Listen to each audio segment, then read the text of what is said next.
Good morning, everybody. Welcome back to 22 Panels. This is episode 226, where hopefully this time we'll actually manage to talk about bowling with corpses. Fingers crossed. Yeah. Across the interwebs is Phil. Stuck to the Um, wall. yeah. So how you doing, Phil? I'm doing all right. I'm pretty chipper this morning. I feel like I have balanced the horrors of the world with with still staying in a good mood. Antidepressants working overtime. Well, I'm glad you've pulled that off. I feel like Yeah, I've been uh either in a daze or crying all week. yeah, Uh, that's understandable. I mean it's one of those where don't get me wrong, there's still absolutely the phrase World War III goes bouncing around in my head way more than Well, it has well, lately. and But and that's actually I was telling Kelly just yesterday that that's yeah, actually a big part of it for me. There are yeah, a couple kids that I work with. They're not ones that I'm particularly close to, like not because I wouldn't be, but because like it just hasn't lined up that way. hmm, Um, but I remember last year when he was elected, they were the two people who I was around that were hmm. most visibly happy about it Ugh, the that following sucks. morning. That sucks. Well, but it was driven by, like Yeah. completely driven by, and this was a big thing in the manosphere and something that Vance in particular, but Trump himself as well, Huh. fed in the manosphere. Yeah. Um, they were utterly convinced that if Kamala was president, we were going to World War III and they were going to be drafted and have to go to war. And with Wow. Trump as president, they didn't have to worry about that. Oh And even at the goodness. time, I was biting my tongue going, Well, about that, guys. About that. no, because he won't manage to end Ukraine. Eh, No, of course not. That's what I And mean. but in my head, I'm sitting there going, the only way he could possibly manage to end Ukraine is in total capitulation to Russia, in which Yes, case Ukraine will become Poland or whatever. sure. Um, and if you think for a second that we won't wind up escalating the Middle East under Trump, like Hmm. and that just that I mean this is more what kind of a week has it been, so I mean we'll get Pretty to that immediately. later, but What kind of a but life has it been? yeah but yeah, so I mean I bit my tongue and Hmm. I hoped they were right for something else, and I still hope that they're right. A family member floated the idea that all of this would end when Iran agrees to pay $10 billion to be part of the Board of Jeez. Peace. And I'm sitting there going, No. I mean, I hope. I mean, that would be terrible, but at least, like, I mean, that's like a best case scenario. Yeah, I mean, well, I don't think it's going to happen, I have much less realistic scenarios that are and much it's better. horrible. Yeah, I know. I I mean, think, I'm not yeah. saying it's a good No, outcome. I know what you just think you think it's the best of the most likely outcomes. No, I don't even think it's the best, the most Oh, likely okay. outcomes because I don't think it's a likely outcome. I see. I see. I, Okay. I think it's better than any likely outcome. I think it's miles better than Hmm. any likely outcome I can come up with. Yeah. Yeah. I mean, it's I mean, seriously, let's just think in pure I was just about to take a second and say that I try not to over global world yeah, war yeah. I try not or to speculate too far into or that or direction.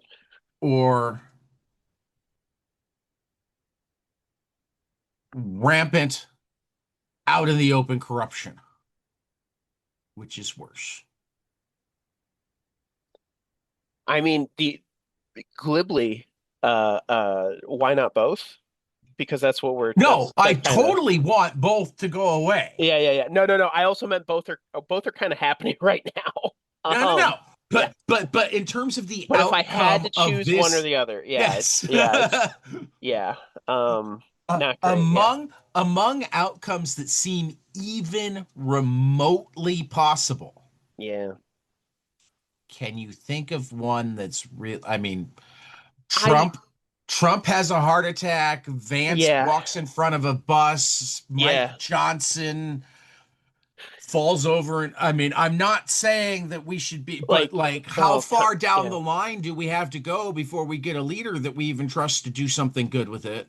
Yeah. I mean, how far was Ford from Nixon? Because we have to go probably three times further than that, you know? Well, I mean, technically, Ford was the vice president when it happened.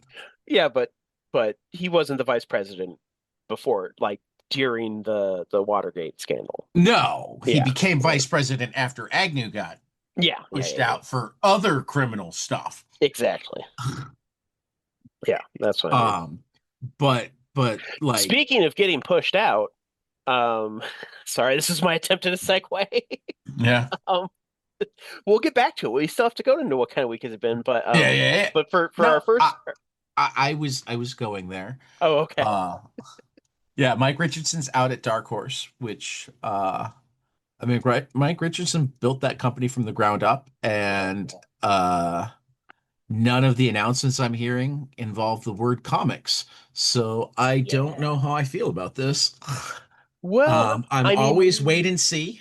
yeah, I mean, it's the kind of thing where I think it's going to be good news, bad news, like so many of these transitions are. The first major thing is, when people are like, "How did he get pushed out?" Well, he sold his shares, so this is yet That was a another. while ago. Yeah, yeah. And I mean, it's one of those things where it sounds like, I mean, Dark Horse hasn't been a perfect company over its span of time, but it's also done a lot for building up indie comics from and helping them reach, more more audiences. So I'm really hoping that, I mean, that I think you're absolutely right that the biggest worry to have with whatever corporate video game based CEO is put in place that Is I'm seeing words like integration and content, yeah, not yeah, comics. exactly. And that's Um, turning into the biggest fear is that, oh no. so that's the $1 million question. Hmm. Um, but I mean,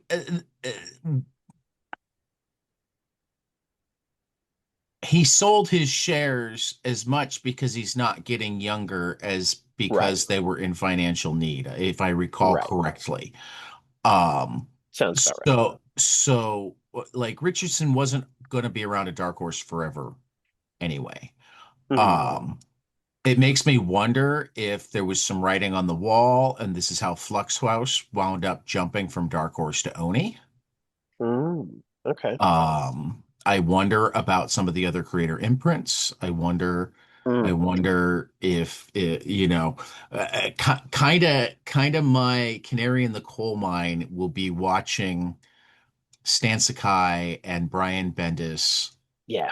and the other people who have, well, and Mignola. I mean, I that's your mean, major that's your that's the first one, major yeah. canary in the coal mine. I mean, If Hellboy goes somewhere, you know that the shit's at the fan. yeah, that's less a canary and more Yeah, like a flood of right, I don't know, I was trying to imagine like a bunch of dwarves running past you out the mine, right, like okay, that's right. pretty big. In cooler comic news, Kyle Higgins, the mastermind behind the Massive Verse, is now highlighting vertical comics in his newsletter. I just looked at the first one, which I think Rich Duick wrote, Mm, and I just skimmed it. It's been a busy week, but it yeah. sounds like, he's gonna have a different vertical comic once a week or so, from different creators. Sounds like they're being commissioned to be part of the Massiveverse. So it's like finding the indie creators and giving them work rather than finding the indie creators and borrowing their work. If I'm wrong about that, well, that would suck. Uh, but Higgins has a good reputation, so I don't think I am. I just am acknowledging that, like, I didn't dig deep. There was just only so much comics news this week, and I wanted something happier and whatnot. Which Yeah. is why, for what kind of work week has it been, we're going to ignore. that the replacement challenged the head of the Teamsters to a fist fight Oh shit. during a Senate hearing last year, and then backed down. This is okay. So Mark Wayne Mullen, while talking to the Teamsters, not only essentially offered to throw down with the head of the Teamsters Union, um, but but then backed down and was shamed by Bernie Sanders all at once. Damn, Bernie Sanders throwing hands in the Senate floor.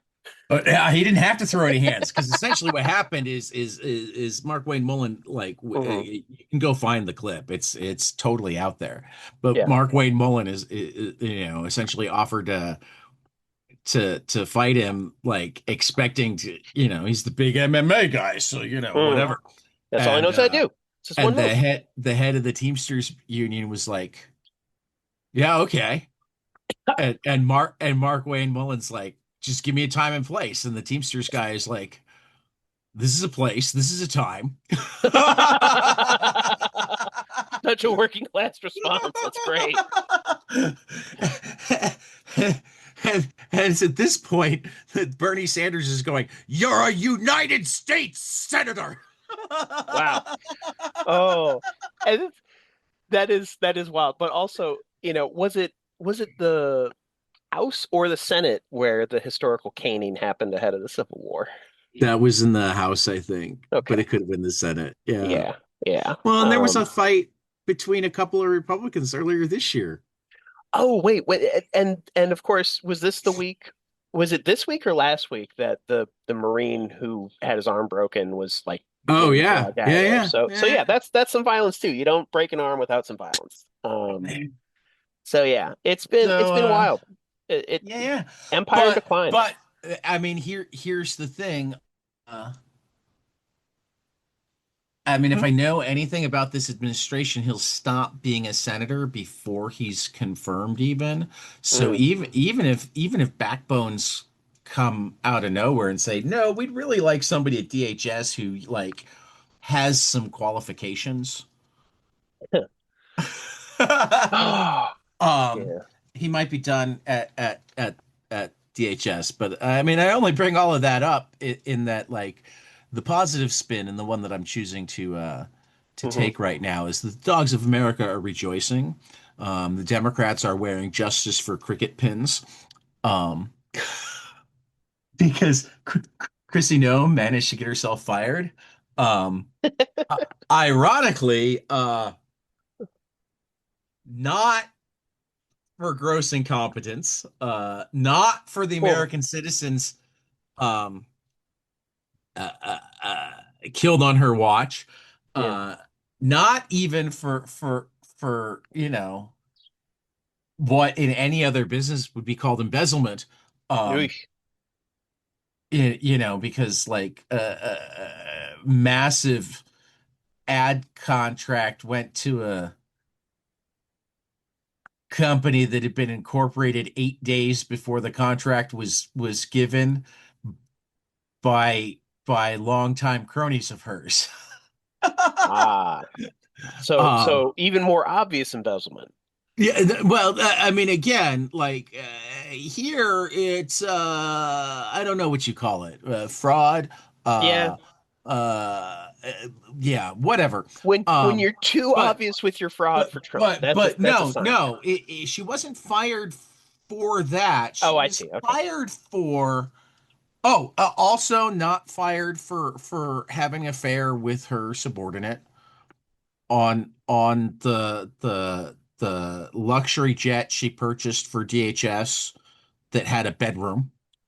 Wow. Uh, Yeah.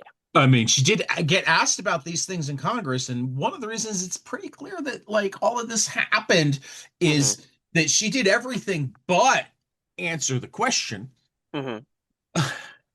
So like she was aware of avoiding perjury there. Hmm. Which is ironic because, like, and don't get me wrong, I think it's debatable whether or not she perjured herself here. What she was fired for was telling Congress that Trump had approved of the money that she spent on, whereas he insists that he knew nothing about it. But of course, like, learn from the first term. When you fire people, they read tell all or they write tell all memoirs. So Hmm. she wasn't fired. She's the new uh it doesn't matter if I butcher this because I think they made it up anyway. She's the new liaison to the Shield of the Western Hemisphere's Americas, something or other. I didn't realize we'd established Shield. I didn't see any helicarriers lately. This is what I'm saying. Yeah, This is yeah, this is this is what I'm saying. yeah. I mean, Um, and this is let's also my immediate response is like, all right, this is a good start. Let's get another one. Let's get. I mean, first of all, like you said, if we could avoid replacing her with someone worse, that would be great. I mean, Um, I don't know if he's worse because I mean, if possible, he's dumber. Low bar. Good to see. Good to see challenges met. Which could mean less competence, Yeah. which could mean that less bad stuff gets done. Yeah, that's kind of that's unfortunately where we're at right now. Is hoping that someone Could who's yeah, is carrying a lot of weight there, it's so someone like like a like lot of weight there. yeah, yeah. Um, Oh, I just watched the episode of John Oliver where they talked about Cash Patel and how big of a fucking idiot he's been. mm. And it's one of those things where I'm like, well, it's obviously we wouldn't want a competent head of the FBI for them to be somehow doing awful things. So is someone who's just treating their job like they're an influencer, better or worse than someone who's actively trying to implement fascism? I do want to say, like, hey, if you're not subscribed to Jay Quo's newsletter, The Status Quo, you totally should. His legal and political analysis is second to none, but you should subscribe for the weekly skeets and giggles where he tries to find the funniest stuff out on the internet and share it all with us. And uh, uh Jeffy Guess uh Well, quote so you tweeted start. saying damn, no one will ever again win the internet this hard. Quote tweeting scatter lyrics saying, have you ever met someone truly evil? And Casimir responding, my cousin is Stephen Miller. And then the response to the quote tweet was from Mary Trump, who just said, actually. Dot dot dot. Yeah. Holy shit. Yep. Yep. Oh man, that is a pretty good Anyway, one. I giggled at time that. time to talk some new to order comics. Initial orders are due March 26th. Uh, one shot from Rich Tommaso. Eight. Da, da, da. Rich Tommaso spent over 6 years going from his work on a variety of Black Phoenix projects and returning every so often to this special one to slowly craft a panel here and a page there, little by little, all in an effort to sharply hone his skills in order to produce a comics artwork reminiscent of the early 1952 to 56 Mad magazines, studying and deeply admiring the mad works of Will Elder, Wally Wood, Jack Davis, and of course, the mad creator himself, Harvey Kurtzman. By 2026, after 5 months of uninterrupted work, Rich has finally finished his long awaited project. In this one shot comic book, Ape Number One, you'll read about mad scientists, strange visitors from outer space, horny bald men in newspaper offices, gun crazy cowboys, junkies, flunkies, businessmen, husbands, wives, lovers, haters, and angst ridden teenagers. Everything you'd expect to find in an old mid 20th century issue of Mad. Final order cutoff on this is March 30th with an in store date of June 17th. I am all over this. I love Rich Tommaso. Um, I had a feeling you'd be excited by that one. Yeah, yeah.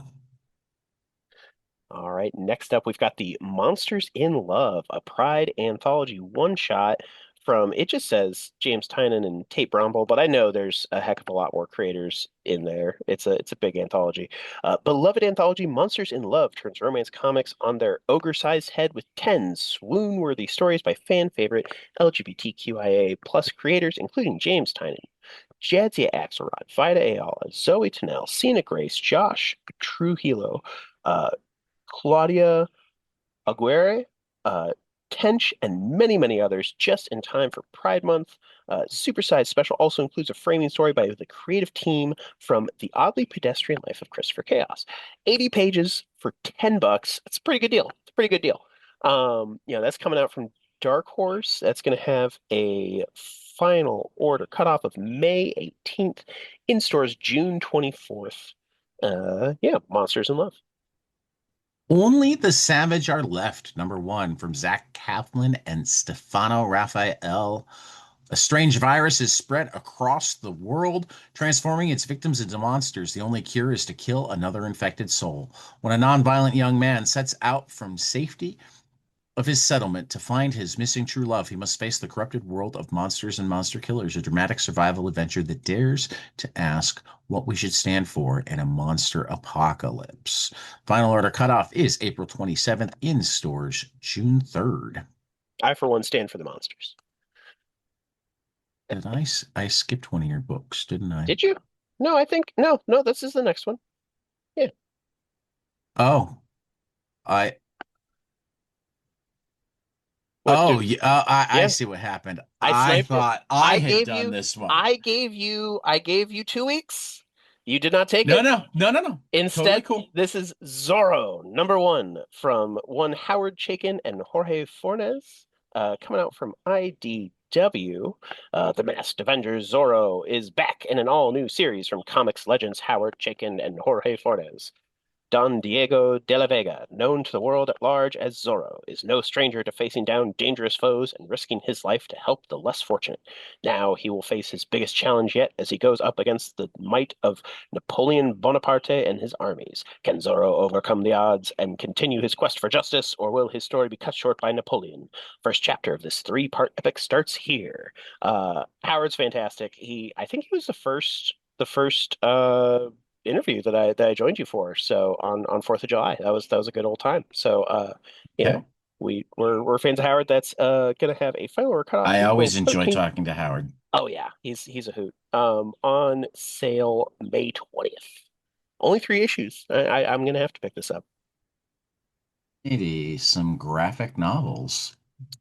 And first up here is a book called The Beast by Zidro and Frank Pay. Uh, the sometimes dark but always hopeful adventure by renowned author Zidro and celebrated gallery artist Frank Pay portrays a beautiful friendship between a boy and his beast with a magnificent adventure whose heart is the extraordinary friendship that can unite a child with an animal. Captured in the heart of Colombia by Chahuata Indians and sold to exotic animal traffickers, a marsupilami lands in the port of Antwerp in the 1950s. Managing to escape, he arrives in the suburbs of Brussels and is taken in by Francois, a young boy who is a fan of animals and whose daily life is far from easy. Francois is picked on by the local kids, particularly because his father had been a German soldier, an unforgivable crime in those post-war years, a fact he and his mother cannot escape. Both are ostracized for their connection to past events. The authors play a superb tribute to the fabulous animal created by Franquin in the series Spiro et Fantasio, while denouncing the mistreatment and trafficking of exotic animals. Going to have a final order cutoff of April 20th. Going to be in stores May 13th. Is that Oni? Yeah. That's Oni. Oni Magnetic. Oni Magnetic. No. Crawl Space from Violet Kitchen. Isolated and adrift at their middle school, Kel can't help but dream about small spaces. How comforting it would be to fit somewhere perfectly. But what happens when a refuge becomes a trap? Told through interconnected spreads, Kel's fascination with small spaces, finding them, existing in them, and even getting stuck in them, occupies their moment. As Cal navigate the awkward rituals of middle school, their research-fueled reveries continue until they must find out for themselves what kind of stuck they want to be. From Hooligan Press, a final order cutoff of March 30th in stores on April 6th. Sounds like there might be an interesting horizontal scroll if it's like a wider Yeah, yeah, format. And if they're all yeah, yeah. connected, that'd be super cool. Um, Another and one for me. yeah. See You in Memories. Billy once basked in the spotlight as an internet singer-songwriter until her fame faded and her songs drew only harsh criticism. Urged by her father to give up her star dream, she fled home in a storm of emotion. 3 years later, she's found unconscious on a street with no memory of her disappearance, clinging to a sketchbook filled with evocative drawings of Hong Kong's streetscapes. As Billy retraces the vivid locations within her sketches, she embarks on a profound, otherworldly journey through memory and place, seeking not just what she has lost, but who she has become. Presented in a stunning slipcase hardcover collection, this two-book set includes the graphic novel and the in-story sketchbook that holds the key to Billy's lost memories. This is from Penso and is being published by Nakama Oh, Press and Mad Cave. wow. Final order cutoff of May 20th in stores on, or final order cutoff of April 20th in stores Mhm. on May 13th. That sounds awesome. I love the idea of an in-universe book. That's super cool. Yeah. Next up, we have We Are Pan by Andre Fratino and Yasmin Flores Montanez over at IDW Publishing. Family or Freedom? Discover the astonishing history of the mass evacuation of Cuban children leaving communism and their loved ones behind. We Are Pan is based on the true story of Operación Pedro Pan, a joint effort between the U.S. government and the Catholic Welfare Bureau to evacuate 14,000 children from Cuba to the U.S. between 1960 and 1962. With the rise of communism following Fidel Castro's revolution, parents feared for their children's future and through this secret operation secured passage for them into America. These children, later referred to as Pedro Pans, would be distributed across the U.S., mostly living in foster homes. In many cases, these children never saw their families again, and their lives would be changed forever. This is their story. That's going to have a final order cutoff of April 27th in stores June 2nd, again from IDW. IDW Top Righty. Shelf. Yeah, yeah. Couple of collections. And this first one is me. This is Our Soot-Stained Heart from Joni Hogg and Stippen Morian, the artist behind the new Bleeding Hearts and 20th Century Men, which we read recently. The Coalition is a city of wonder in the deep north, but is ruled by the cruel Governor Glass and his factory lords. Coal is the lifeline of the city, and for honest workers like young Peggy Stones, life can be hard because of the nefarious quota. To get extra coal at the end of the year, you must be bad every day. Peggy's life is thrown into chaos when she is imprisoned and sent into exile, which begins a harrowing journey to the ends of the world to find answers that could change the world. From the minds of debut writer Joni Haig and superstar artist Stippen Morian, with colorist Rope Man and Eisner Award-winning letter Hassan Otsman El How, comes the most thrilling steampunk adventure of the winter. Going to have a final order cutoff of April 13th in stores May 6th. Again from Mad Cave. That sounds awesome. Might become a definitive steampunk story for me because I don't really have one of those yet. Uh-huh. Star Trek Red Shirts from Christopher Cantwell and Megan Levins. The doomed Starfleet crew members, the Red Shirts, must track down spies on an isolated planet in this graphic novel. Stranded on the snow-ridden planet Arconia 89, the crew of the USS Warren has a small window in which to pin down spies seeking to steal classified secrets and keep Starfleet data out of their nefarious hands. The face Threats not only from their faceless enemies, but from the brutalizing elements and the wildlife of a planet far from home. In this complicated story of betrayal, loss, and redemption, the Red Shirts' lives and Starfleet's sanctity are on the line, and no one is safe. Uh, Chris just killed it. killed it with this story. Megan Levin's art was amazing. Final order cutoff is May 12th in stores on eight. I'm sorry.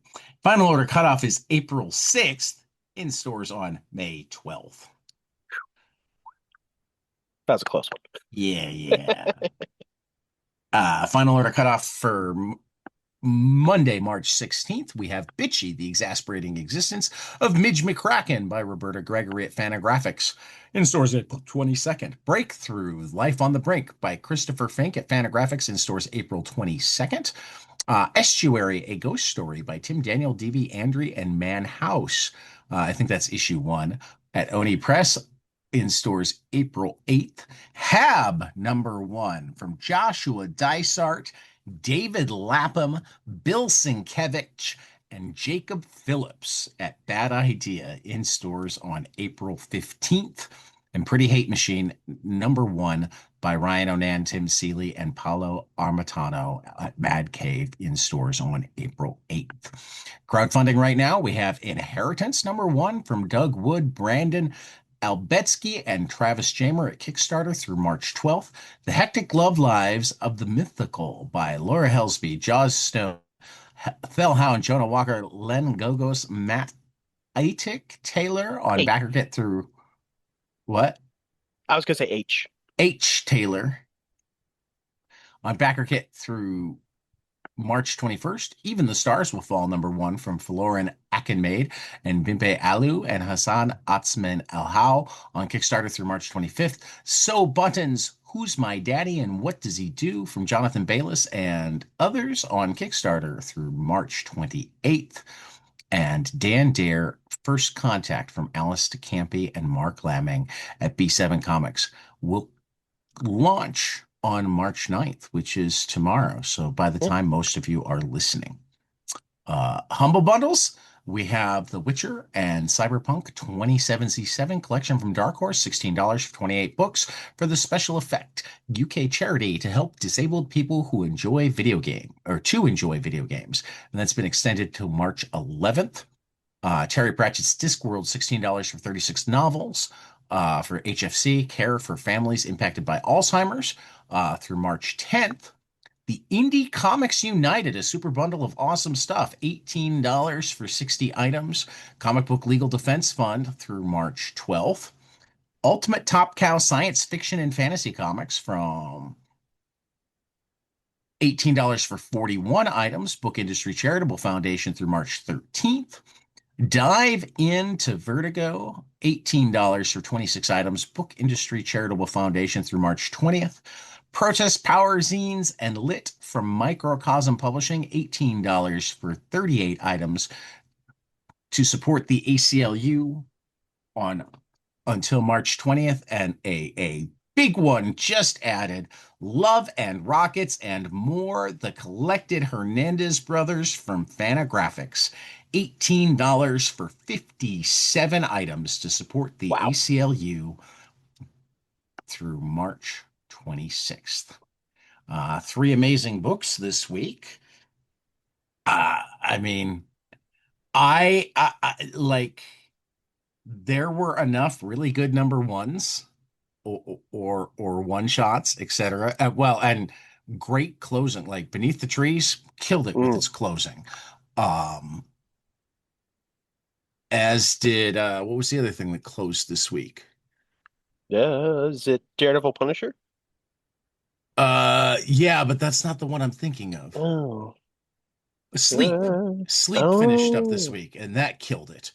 Uh, but I wound up with a couple of number ones and a Batman. Yep. Because, I mean, Narco number one, I knew it was going to be there. I knew it was going to be there. The only question was whether it was going to keep the one spot. And Exploit number one from Tim Leong, Laura Hudson, and Emiliana Pina, which is a like 10 minutes in the future journalism story, That sounds awesome. came awfully close to knocking it out of that top spot.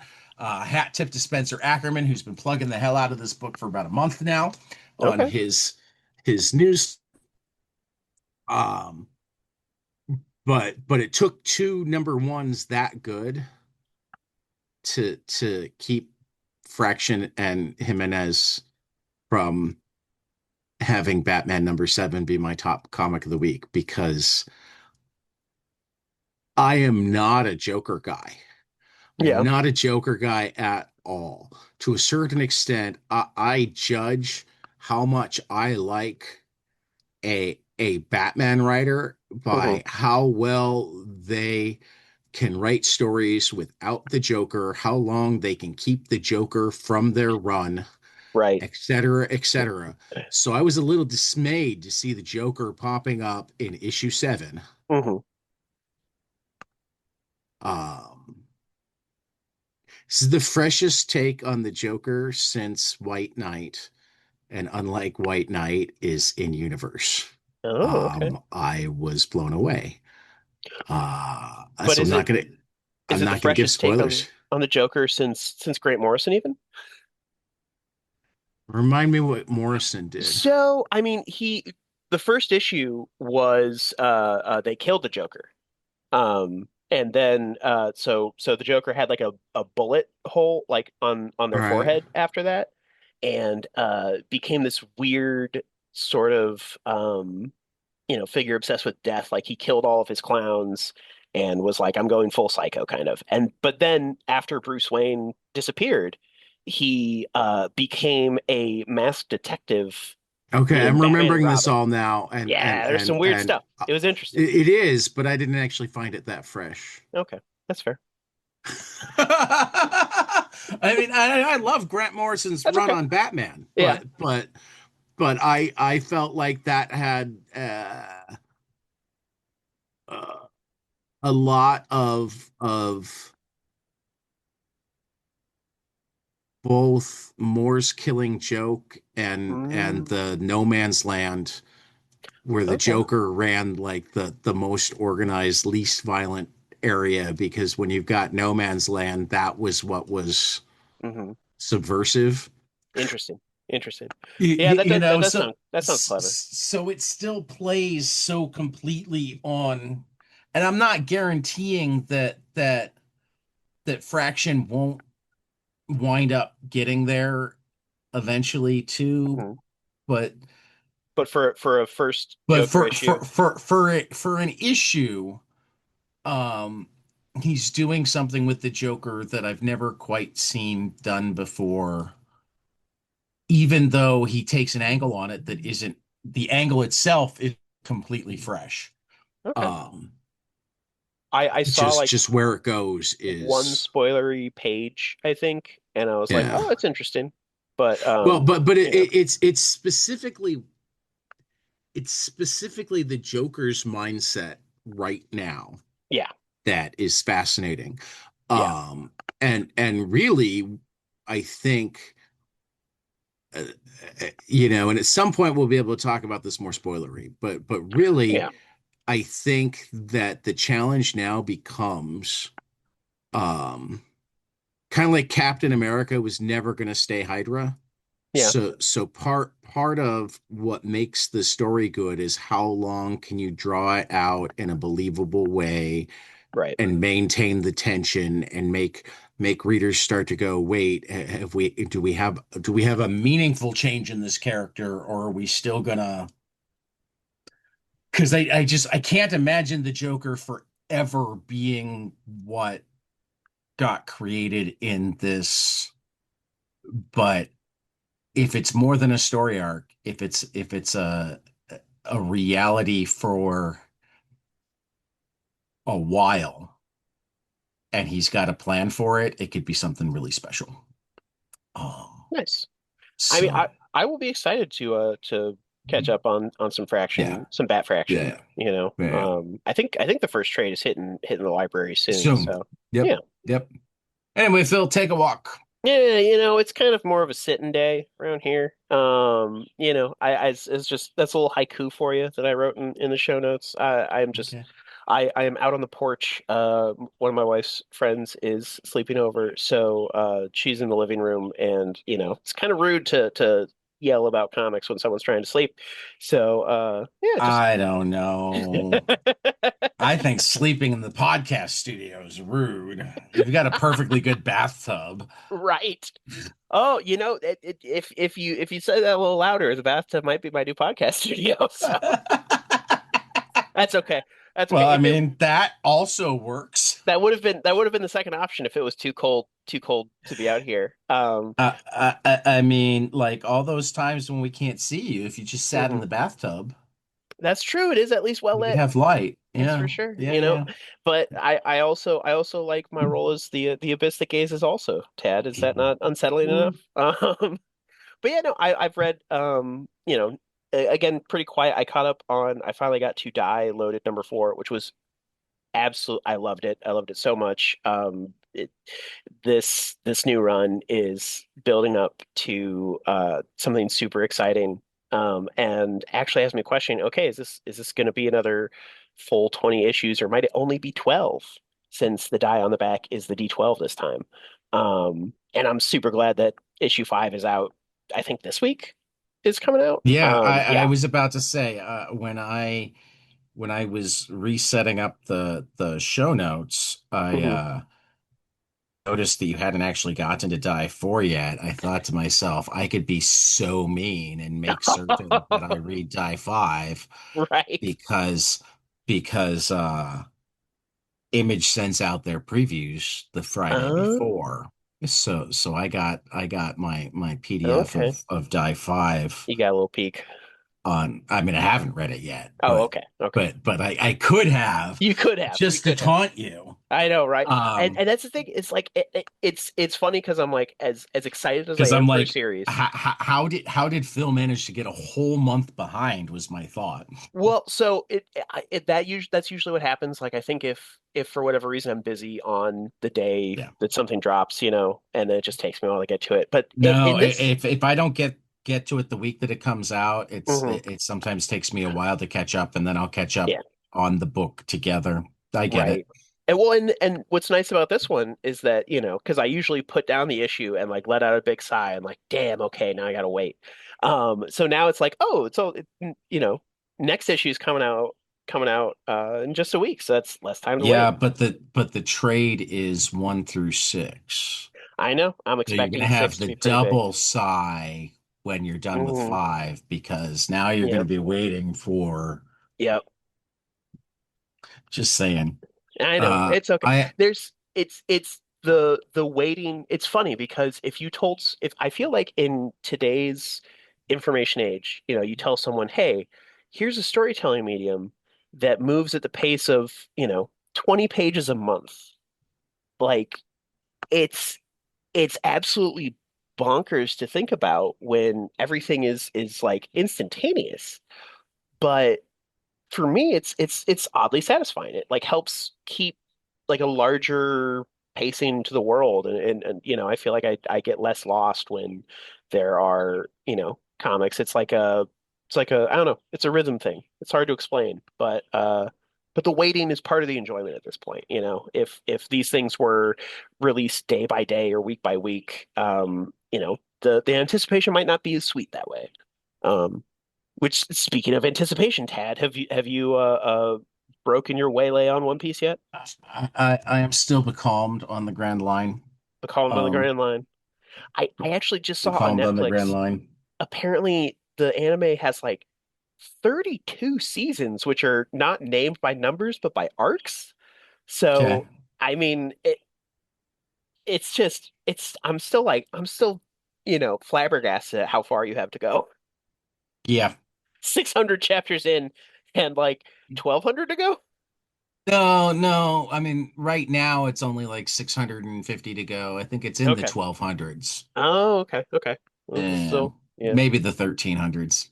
yeah. It's a beast. But last week we kind of skipped over it, but I had read 15 chapters of Tower Dungeon through Volume 4, and then I actually pre-ordered Volume 5 through my comic shop. So I'm going to be picking that up in physical because that's how awesome it was. And then I have also it's funny, it doesn't sound like much, 2.5 chapters of Blue Period, um, because I finally got volume 1 and so started back in on that. It's complicated. But also they're quite long chapters because there's about four chapters or so to a they call them strokes too, which is kind of interesting. To a volume, and the volumes are like 240, 250 pages. So Okay.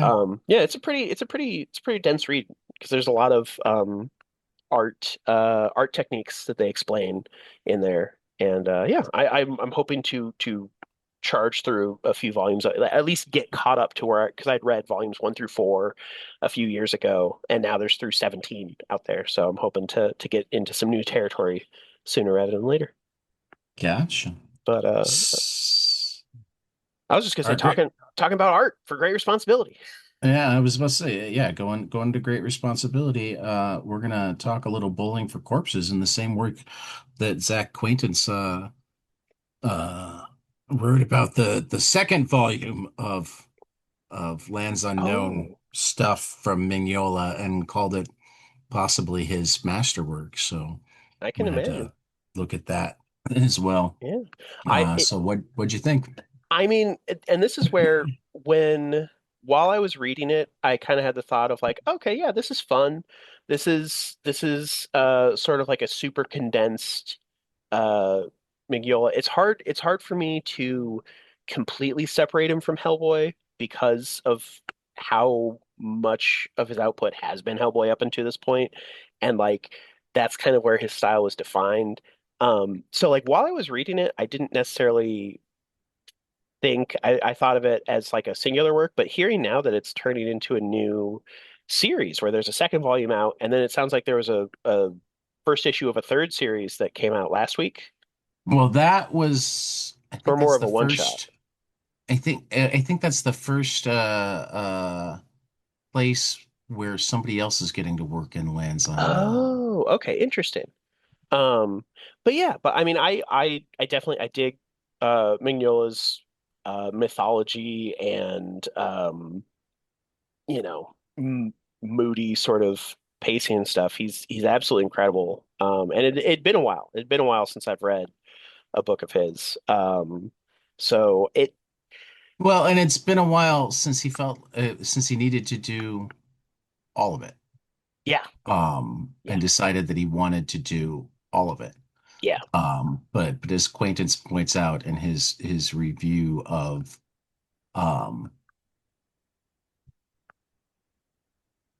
it's Ben Stenbeck and Lands of the Oh, Unknown Skinless Man is the outside of um okay. So yeah, the so that's non-Mignola, but the Mignola one coming or just came out, I think, or coming out later this mhm, month is Uri Tupka and the Gods. yeah. Um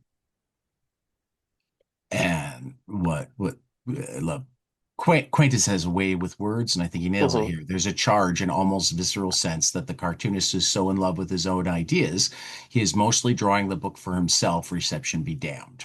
Yeah, I definitely got that Um, sense too. And I mean, honestly, I love to see it, you know. yeah, yeah. Um, I I also think that honestly, so here's the thing. I had been a huge Hellboy fan in college, and even to the point where I did an independent study and wrote like a 25-page paper on it. Mhm. So yeah, so it was definitely influential on me. And I felt like Hellboy in Hell was such a good ending. Like for a character that had been wandering around for like 30 years at that point, nearly. Hellboy in Hell just impossibly wrapped it up in it felt like a really perfect way. So I'm actually glad to see that Mignola is starting for himself at least, starting up something new, you Well, know. and a lot of the newer Hellboy stuff is nestled It, into. exactly. And that's why I don't I think I tried to read a couple of the newer series that are going back to, Hellboy's early days in the BPRD, and it looked like they were trying to set things in like the 50s and 60s and stuff like that. And I don't know, it just didn't really click for me. It was also I the don't kind of think I've thing. ever read a Hellboy that I didn't enjoy, but I also haven't read all of Hellboy. Yeah, well, it's Um, also and here's the thing is that it's not that it was. bad. It's not like I would say that it was bad and nobody should read it. It was more of Right. that I think I was it was more of that I think I was so I had come to love John Arcudi as the voice of BPRD that the refocus of a young Hellboy. I don't know. I guess it's also one of those things that when a book is complete, like when a story is over, I don't feel the need to go explore the gaps between things because the idea of completeness is antithetical to continuing the story, you know?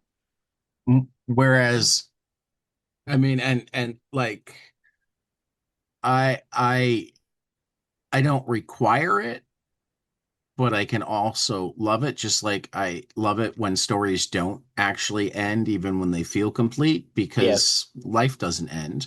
Yeah. There's no story that I wouldn't love a well told another chapter.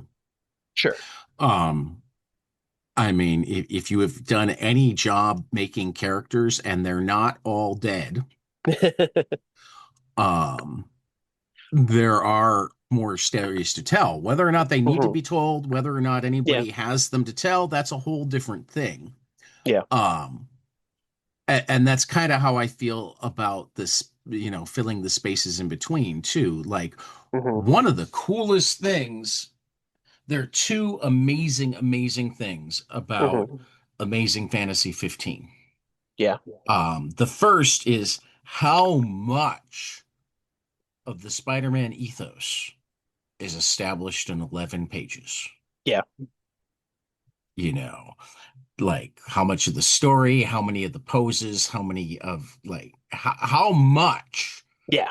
of the classic Spider-Man ethos can you find in those 11 pages? Um, but then the second thing, and it's very tied to the first thing, is that there is barely a character in that story that hasn't had a comic written from their Yeah. point of view about that day at this point. And Wow. possibly more than that day, but like even the Yeah. kid who sees them up on the wall, and then Mm. there's a one shot about I'm that sure. kid. I'm sure. Yeah. I haven't read them all. At some point, I think it would Hmm. actually be fun to go through and like, Memories of um, Amazing Fantasy 15. you know, uh, so like there's something to be said about a story that is so layered Hmm. and um eh, what's the word I'm looking for? Interconnected? Interconnected, but that wasn't even what I was going to say. Trusts its audience enough not to have to Mm. tell them everything, Yeah. Oh, yeah. but And then but then that will allow for more things to be told later. right. And so there's two things that I'm thinking of here. One, it's possible that I think the new writer was like James Robinson. I want to say, um, but it's possible that I just hadn't read enough of the story to get hooked yet, and it's Right. also possible I might have need to take his run, like his series of miniseries that he was working on, and kind of read all of those together and separate it from other stories. You know, Right. so like I might need to give it more credit on Well, its yeah, own. no, I mean Yeah, that's it's totally well, possible. and I the might other have thing a is Hellboy Renaissance one day. just because it exists doesn't mean it has to be your thing. That's true. And I mean, one of the biggest arguments that I actually get into with Star Wars fans, uh-huh. um, of which I'm one, I'm not trying to like the people who like allow not liking newer stuff to Mm. affect what they feel about the Oh stuff yeah. that they loved. It's like, Yeah. It's funny. I why can't there's the universe just be for more people? And if you don't like it, then you don't like it. And yes. like, wait And for the next thing that you like. it's funny. Star Wars, I mean Star Wars is I mean a great example of the fans who didn't want things to change were wrong because if the franchise is going to continue, things need to change. Um, but I also I have that. I have a little bit of that where I mean there's a lot of stuff where yeah, like I mean Hellboy, it's again, like I said, the run I just didn't get hooked on it. It's not like it And that's fine. killed my affection for it. Exactly. But Right. I know that at least in the past, at least when I was younger, there would be times where I would let something new that I didn't like affect how I felt about it old. I hope I've grown out of Right. that mostly. I Um, mean, to me, one of the comforting things about the Hellboy universe, and uh-huh. possibly coming up the Lands Unknown universe, is that there's this big, huge place to explore that people will continue exploring Hmm. that has enough quality control that it doesn't feel like it's been exploited, Yes. but enough room to play, enough stories to tell, and Hmm. enough backing, and either from people who will buy it or from people who will follow given artists to it, or Hmm. because I don't read nearly all of the universe, but like when Jesse Hmm. Lonergan works in it, I'm gonna read it. Oh yeah. You know what I mean? And I think Um, that was it because I was reading the whole universe, and right. so I think I might have even gotten a little burnout, and it might have overexpanded a little bit for me. But that also means I might be able to go back to it and find Yeah. new enjoyment Whereas there. the only whole universe I've ever read Hmm. is Daredevil, Yeah, and I don't follow him too deep into you don't get all crossover the yeah. I events. was gonna say all the different miniseries, all the I different get the iterations. miniseries. I Yeah. get the Okay. miniseries, but Okay. like if he's a Um, part of some bigger Marvel event, I right. don't need every appearance of Daredevil. Sure. So you don't need I, him I when he get guest stars in I X-Men. get and read every book that has the word Daredevil in the title, Okay. or occasionally doesn't, but is clearly like Man Without Yeah. Fear, or Yeah. His subtitle, those sorts of things. um But yeah, you can see that. and Uh, I get every Marvel Star Wars book, but I'll fall way behind on a regular basis. oh yeah. Uh, uh, so and then the second thought I had was that so one of the things about Hellboy, and I guess one of the reasons why the flashback stuff didn't grab me was that so I think Dark Horse recently put out like a compendium volumes of Hellboy that did all of his series in chronological order, Yep. which in my opinion was not the move to do. It should have stayed in publication order because the stories were so non-linear and in and out of time that I'm like, that's part of the joy of reading it was seeing I had how some both ways, and like that's to me, it's uh-huh. nice to be able to read in different ways. Well, And sometimes if you don't have to do your own organizing, that's a uh-huh. bonus. Yeah. And I mean I haven't read it that way, so I guess maybe give it a chance. We'll see. But You know, to reconnect that to Lands Unknown, I think one of the things that I am very impressed with by at the first volume was how that sentiment that Quentin said of he's enamored with his own ideas, reception be damned, is like I appreciate that because this book felt like the kind of thing that's a great comic, but would not necessarily make for a great adaptation into a TV show. right? Right now we're at the point where there's a world with a shit ton of mythology, but Right. not Well, and really a central hero. I also love it's clear how much he loves mythology and Yes. folklore. I mean, It's that was clear. clear in Hellboy Yeah. already, but that's just even more clear. He's tripling down on it. Yeah. You see whispers and hints of so many different Yes. stories that you know already, sometimes mixed together, sometimes just retold, Mhm. and I love it. I Yeah. love it because Well, that's what myth and folklore are supposed to be. They're supposed to yes. be stories that are handed down and change over time, and sometimes get mashed together or split apart, or Oh yeah. so when you see like the story that you can see the whispers of Japanese folklore and Oh Irish yeah. folklore in the same story, it's like, Hmm. Yeah. this. It's really exciting. Yeah. I mean, in some ways, that like, and I'm literally, this is literally thoughts coming out of my mouth as I'm having them. Yeah, yeah. Um, but I think an argument could be made that the beginning of truly separate cultures rather than cultures that were likely to merge Uh-huh. was writing.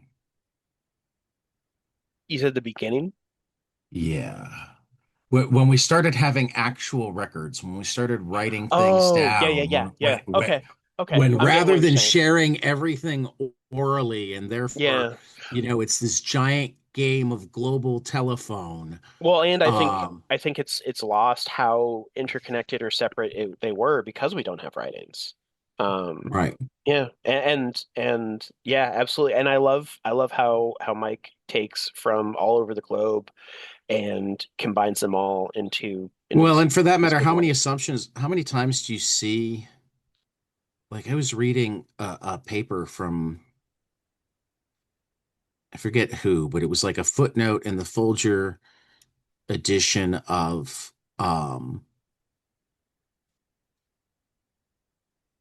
The Tempest, Mm, was to this paper from the 1490s, so contemporary, something that Shakespeare could have read, hmm. or not the 14, 15 somethings, Yeah. uh, late 1500s, early 1600s, somewhere in there. Contemporary to Uh-huh. Sure. what's it? The reason I rephrased and knew to rephrase it is because it refers to the New World. Mm, It's something like on cannibals, blah blah blah. Um, but among other things, it kind of asks the question about whether the New World is Atlantis. mm. Um, and like the way it talks about it, long before we had science for it, talks about it drifting away, etc. I'm sitting there going, this fits in with Pangea theory. Yeah. So now one has to question, are there legends that came out of Pangea? We Mm. know that I mean, I think that that there was a continents were enough closer to each other at one point that it allowed for migration. right. Well, and the ice There bridge weren't necessarily people, between yeah, Russia and Alaska. but there weren't That's sort of the big necessarily one. people all the way back to be able to, I mean, because it did seem to be referring to like Africa to South America, and there's not Hmm. as much evidence that. But again, like that's hard evidence to have. I mean, Well, and if I you think that know, at that point the whoever was writing that might have just been speculating, and it's interesting how uninformed speculation can unintentionally overlap with later scientific well, that's understanding. possible, but also since this person was writing more in a sociological manner, it wasn't Hmm. really like a historical or archaeologist. And again, this is Yeah, long before we started doing that geology. It yeah. makes me wonder because we're also much closer to the era where more entertainment, more learning Hmm. came through conversation rather Yeah, than strictly through things that had been written down. yeah. And like look at the ways that we are then critical of things that are written down and how to read them and whatnot. Like Hmm. a big point of Graeber and Wenrow, is it Graeber and Wenrow? Um, The Dawn of Everything. Um, that a lot of people were reading and I read and loved um recently, because it looked at a lot of the uh a lot new history of humanity. Yeah, David Graeber and David Wengrow, A New History of Humanity is what it's called. Um and it was an anthropologist and an archaeologist. So Okay. rather than just having So often the books, the fields aren't as connected. Right. So they were trying to like look at different stuff and challenging some of the assumptions that got made. And like one of the things that they spent a lot of time with was like because it got written down in Europe, um, there was the treatment that like these conversations with the savages weren't conversations with the savages. It was a way to frame the it was a rhetorical technique for them explaining things to the savages and giving them the good questions to ask, blah blah blah. But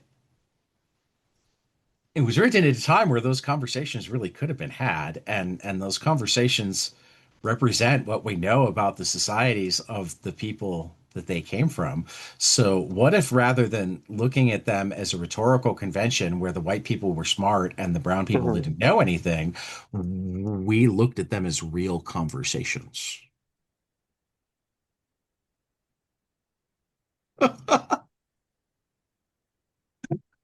You know. Things like, wait a minute, you say your way of life is better. You have hungry people. You have more disease. Yeah. And I like my clothes. Right. How can you say this is better? You allow for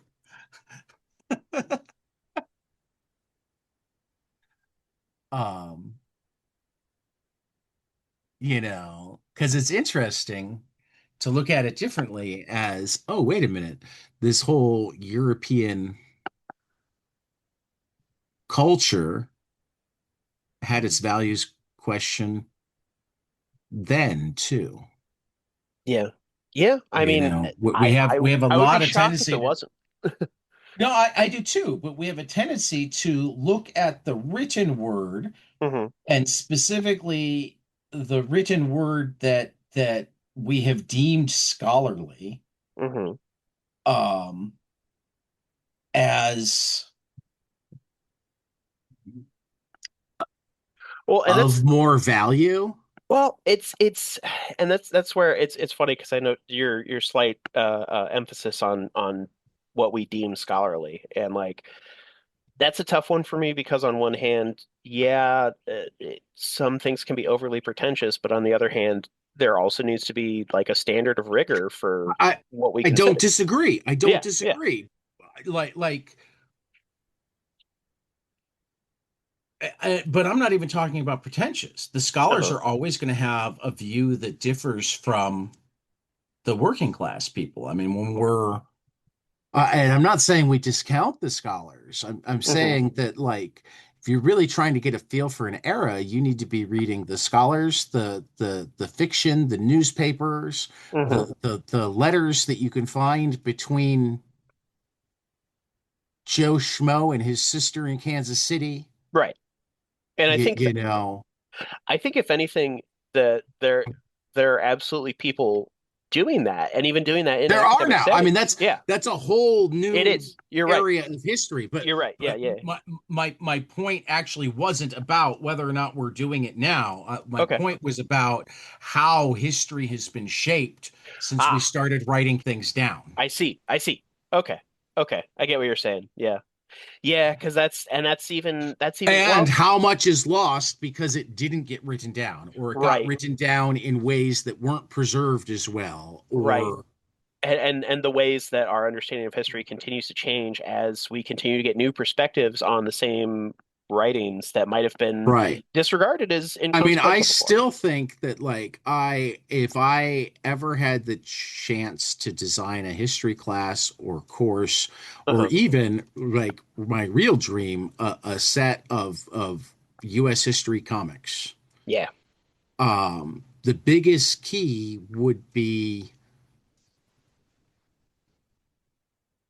tying everything to a global timeline.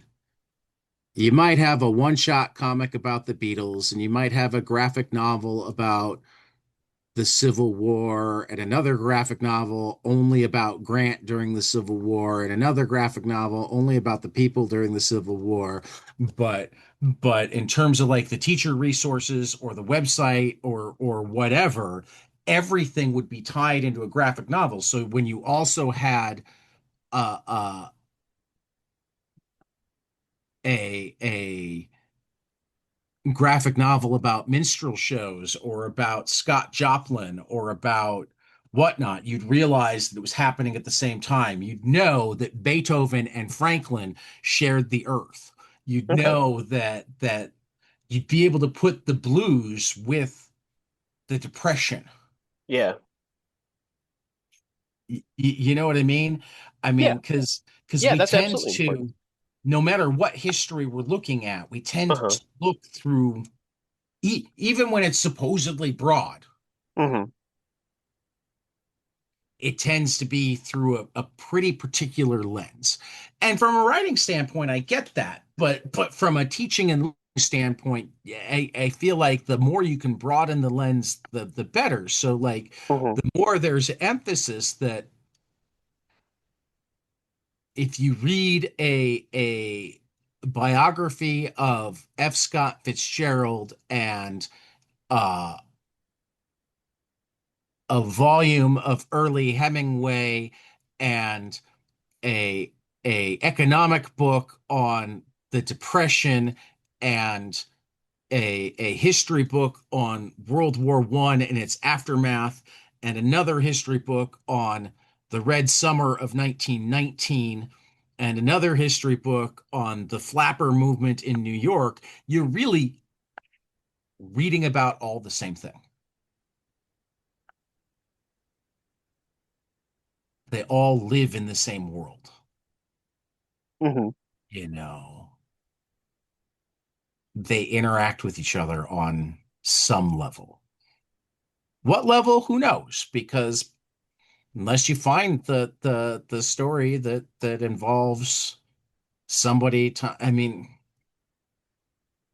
but all of those works, all of that history is a response to the same set of circumstances. Hmm. And I think too often, and that's, I mean, to bring it back to what we were talking about, what I'm loving already in The Lands Unknown, what's great about Hellboy Hmm. is how much of the universe interacts with each other, how many Hmm. different stories get told within the Yes. same. Yeah. I mean, that's always been like, Well, and especially that Hellboy was kind of an observational figure in a lot of his stories. Like he was just kind of right. wandering Mhm, around and mhm. finding stuff. So just having the reader be in that position is an interesting evolution of the storytelling. Right. Um, But and I go ahead. I also wanted to so a crazy thing to think about in terms of your grand uh magnum opus is, if anything, too small of a phrase of history graphic novels.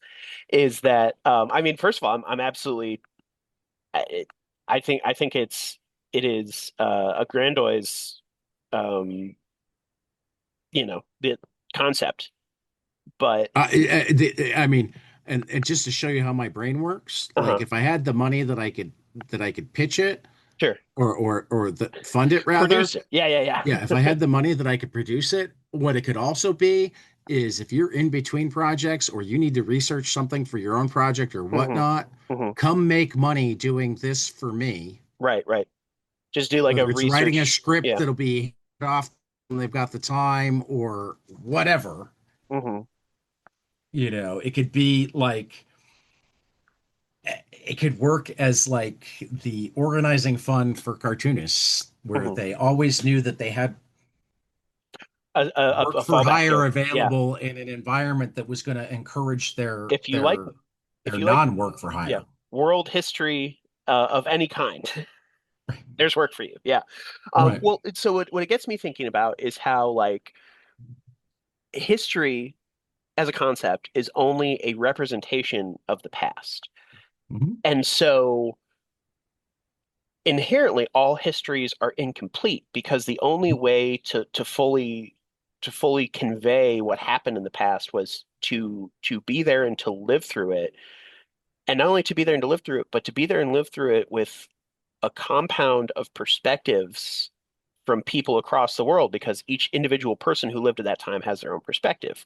So, the only way to understand all of human experience is to experience it.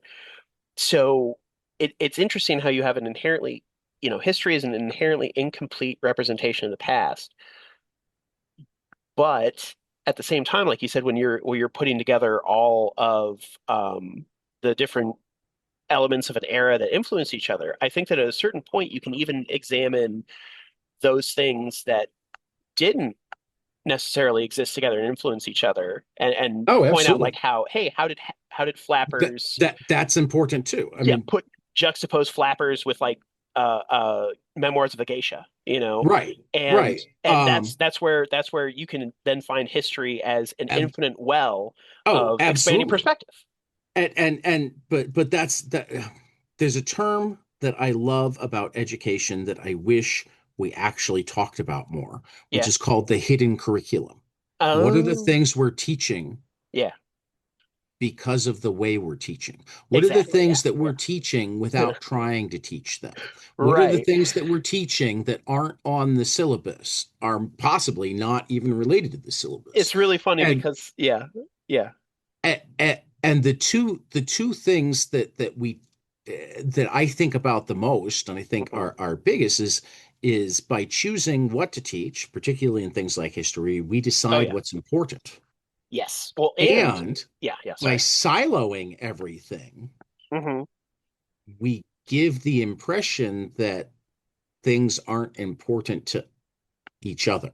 Right. And so it's funny because as you say that, I think, well, the hidden curriculum of most American history in public schools is patriotism propaganda.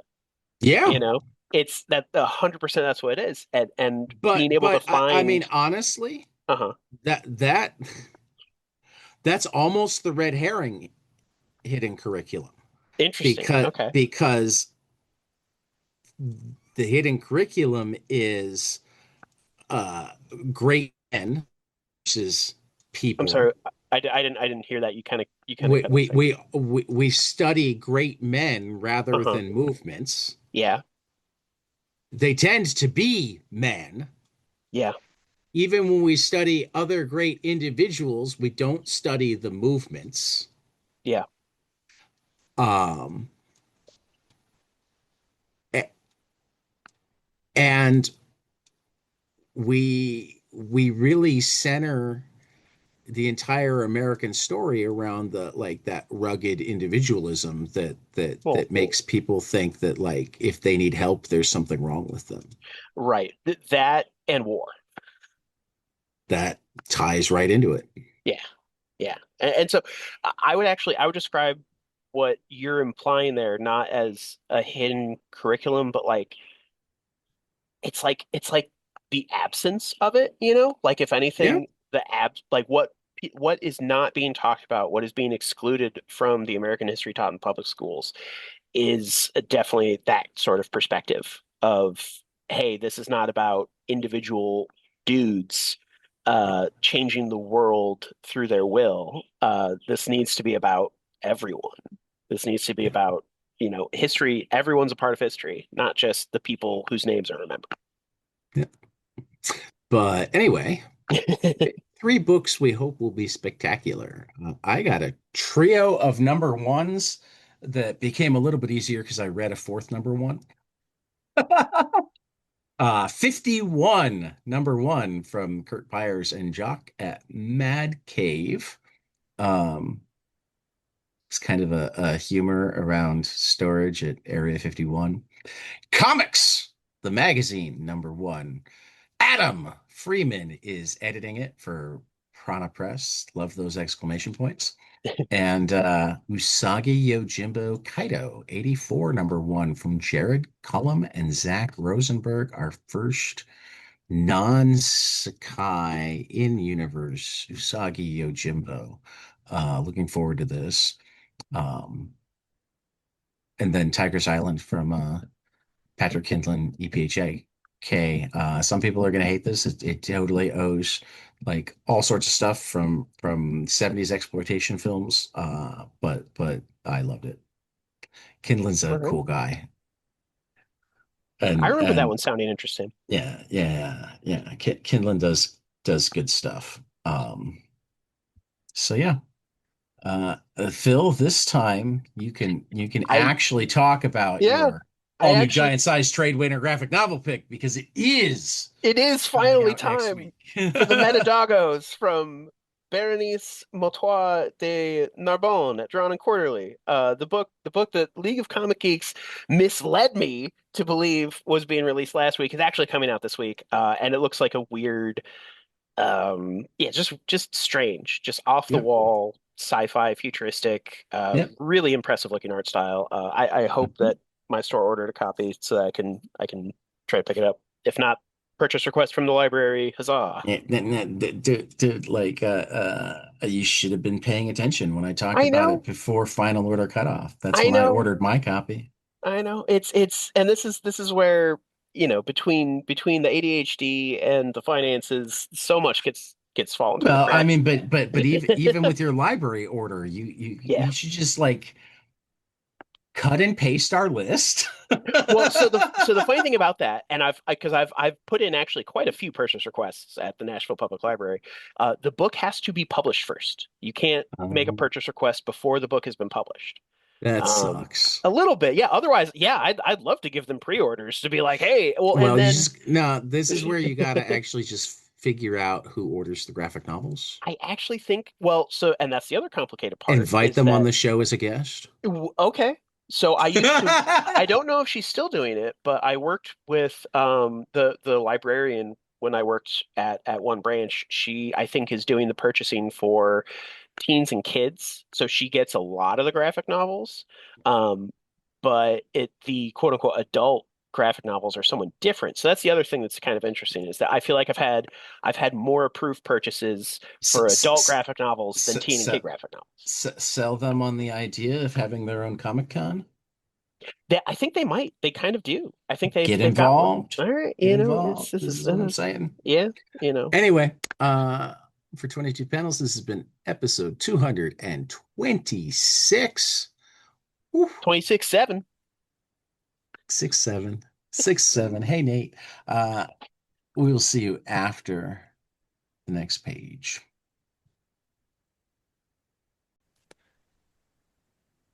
And now, the next page, brought to you by The Nexus Vault, your new home for comics, cards, and collectibles in Southwest Minnesota.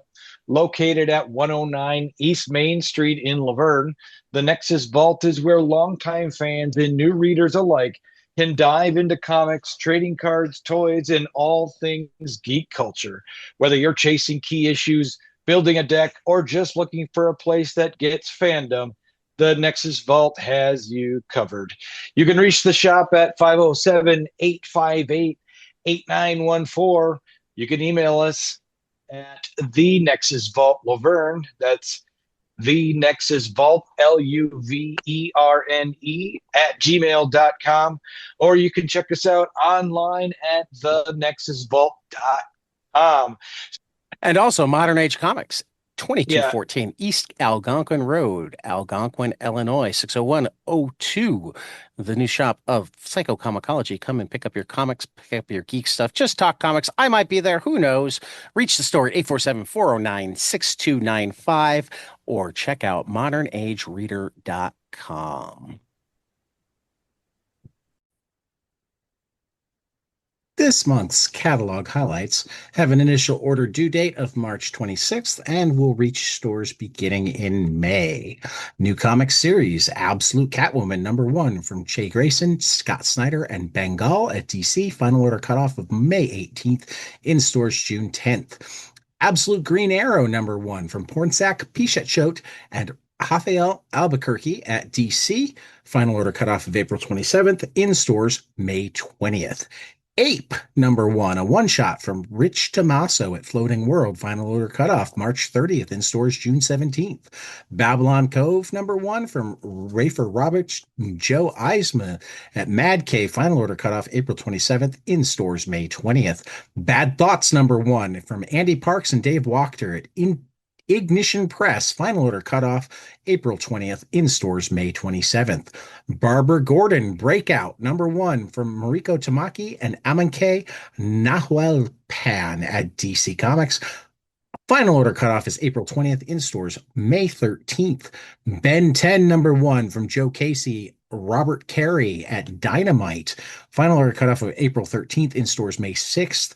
Concrete Stars Over Sand #1 from Paul Chadwick at Dark Horse. I neglected my final order cutoffs and in stores on that, but it's coming. Destination Kill #1, Joe Palmer at Oni Press, April 20th. Final order cutoff and in stores on May 13th. Dog Tag #1 from Mark Russell and PJ Holden at Mad Cave. Final order cutoff is April 13th, in stores May 6th.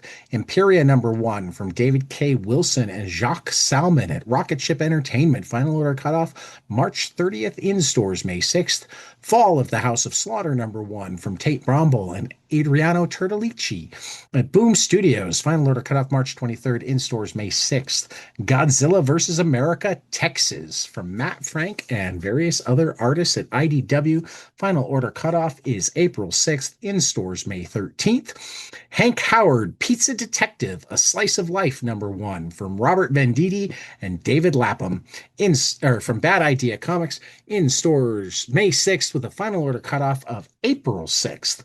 Hellboy and the BPRD, The Monster of Nivola, one shot from Mike Mignola, Christopher Golden, and Danielle Serra at Dark Horse. Final order cutoff May 18th, in stores June 24th. Hellboy in Love, Obsidian #1 from Mike Mignola, Christopher Golden, and Alex Nieto at Dark Horse. Final order cutoff May 11th, in stores June 17th.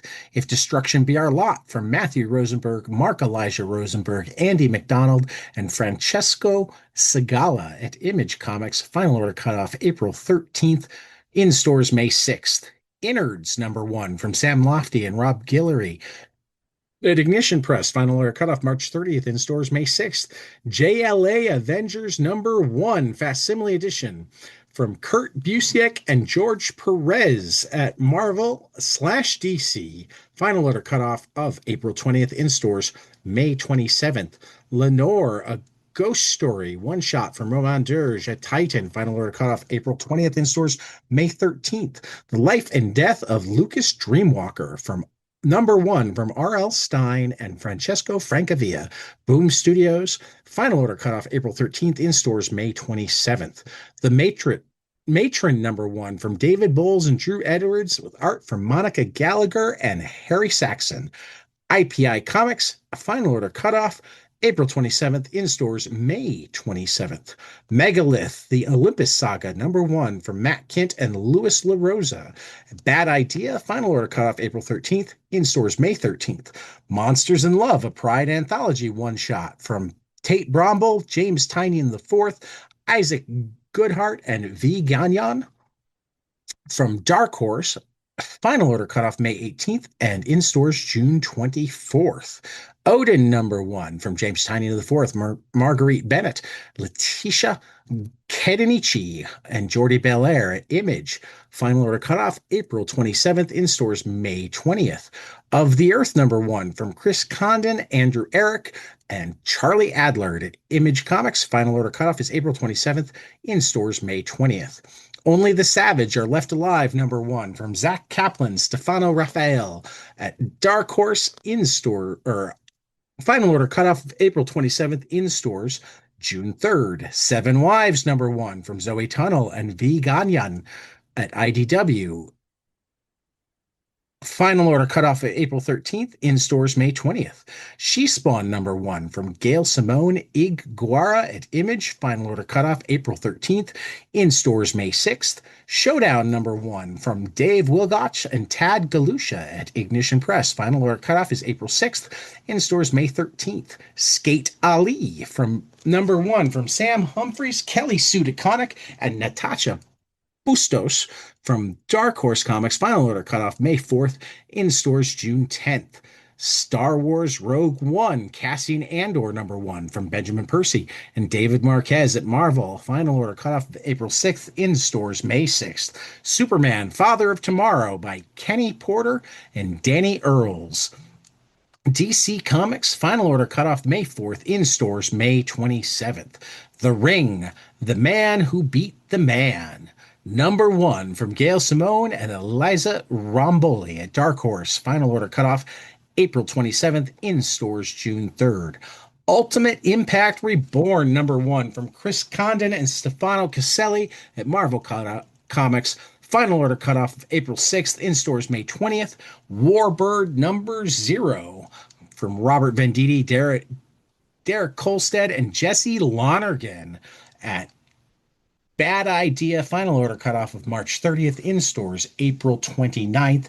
And Zorro #1 from Howard Chaykin and Jorge Fornes, Alien Books. Final order cutoff April 13th, in stores May 20th. Upcoming graphic novels: Adrift on a Painted Sea from Tim Bird and Sue Bird at Avery Hill. Final order cutoff April 6th, in stores May 6th. Apocalyptic Horseplay from Elliot Boardman at Rocket Ship. Final order cutoff March 30th, in stores May 27th. Barking by Lucy Sullivan at Avery Hill. Final order cutoff of April 6th, in stores May 6th. The Beast, Volume 1 by Zidru and Frank P. from Oni Magnetic. Final order cutoff April 20th, in stores May 13th. Charity and Sylvia by Tilly Walden at Drawn and Quarterly. Final order cutoff April 6th, in stores June 17th. The Children of Light by Gene Pliers at New York Review Comics. Final order cutoff April 13th, in stores June 23rd. Crawl Space by Violet Kitchen at Boulagan Press. Final order cutoff March 30th, in stores May 6th. The Cutting Garden by Darcy Van Polgeist. Aaron Connolly at Image Comics. Final order cutoff April 20th, in stores September 2nd. Dogs on Dates by Luke Healy at Drawn and Quarterly. Final order cutoff April 20th, in stores June 24th. The End of the Arab of the Future, Volume 1 from Riyadh Sattouf. Sam Taylor at Fanagraphics. Final order cutoff April 13th, in stores May 20th. Everglide by Carlos Gonzalez at Floating World. Final order cutoff March 30th, in stores June 24th. Gun Punch by Fernando Pinto at Rocket Ship Entertainment. Final order cutoff March 30th, in stores May 13th. Hana and Taru, The Forest Giants from Leo Schilling and Mato. Oni Magnetic. Final order cutoff April 20th, in stores May 13th. Landing in Place, Shireen Hamdi, Mira Elmir Kokila at final order cutoff of April 20th, in stores May 19th. The Marshfellows from Anna Laura Sullivan at Top Shelf. Final order cutoff April 13th, in stores May 19th. The Odyssey, a graphic novel deluxe edition from Gareth Hines at Candlewick. Final order cutoff is April 13th, in stores May 12th. Olive, Lost in Inner Space, Vero Kazat and Lucy Mazel at Abrams. Final order cutoff April 6th, in stores May 20th.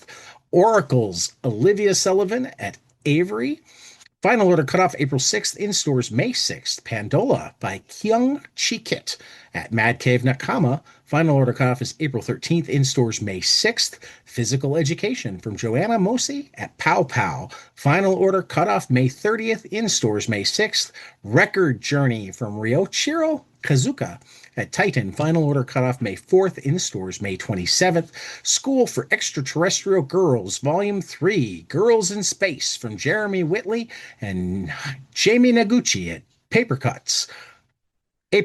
Final order cutoff of April 20th, 7th, in stores May 20th. See You in Memories by Pen So at Mad Cave Nakama Press. Final order cutoff of April 20th, and in stores May 13th. Spent by Allison Bechtel at Harper Alley. Final order cutoff May 6th, in stores, or final order cutoff of April 6th, in stores May 6th. Squallow and Mage versus the Rage of the Bakanawa by Caro Badagan Hikino at Harper Alley. Final order cutoff May 4th, in stores May 27th. Teen Titans Together by Cami Garcia and Gabriel Piccolo, DC Comics. Final order cutoff May 4th, in stores August 4th. Two Sons by Carlos Gaffoni and Juan Doe.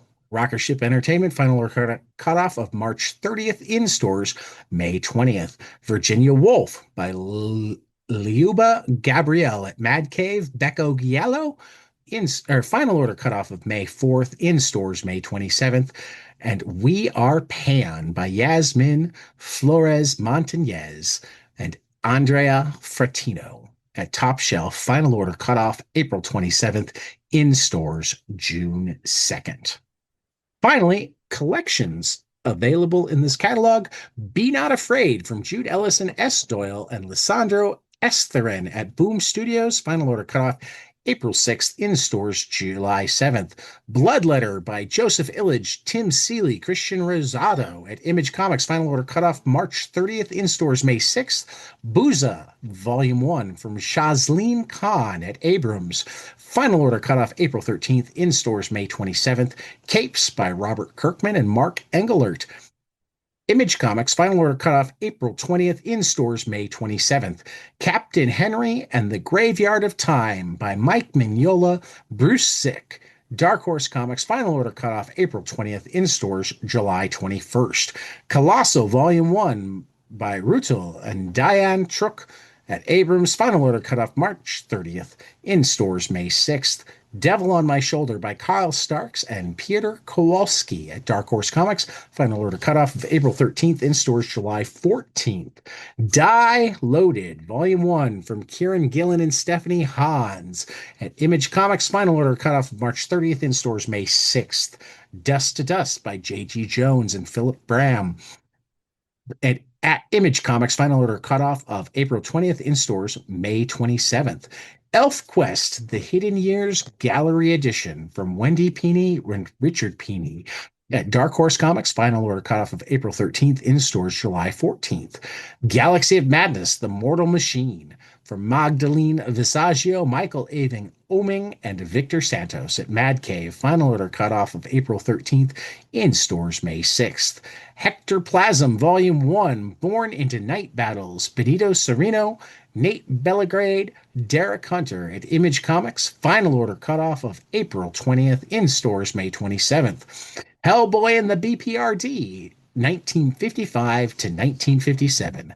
Mike Mignola, Mike Norton, Chris Roberson, Brian Chirillo, and Sean Martinbrough at Dark Horse Comics, final order cutoff April 13th, in stores July 14th. Hulk Smash Everything by Ryan North and Adam Kubert at Marvel Comics, final order cutoff April 27th, in stores July 7th.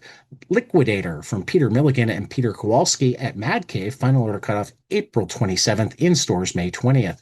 Our Soot-Stained Heart, Joni Hogg and Stippen Morian at Mad Cave, final order cutoff April 13th, in stores May 6th. Powers 25, Volume 1 from Brian Michael Bendis and Michael Avon Oming at Dark Horse Comics, final order cutoff is April 6th, in stores July 7th. Star Trek Red Shirts from Christopher Cantwell and Megan Levins at IDW, final order cutoff of April 6th, in stores May 12th. Tank Girl Motherload Slipcase Set from Alan Martin, Warwick Johnson Cadwell, Jim Mahfood, Rufus Dayglow, and Ashley Wood at Titan, final order cutoff of April 20th, in stores May 13th. Toxic Avenger Volume 3, Toxic Goes to Washington by Matt Bors and Fred Harper at Ahoy Comics, final order cutoff of April 27th, and in stores August 19th. And Where Does the Rainbow End from Francesco Perillo and Stefano Carticelli at Mad Cave, final order cutoff April 20th, and in stores May 13th.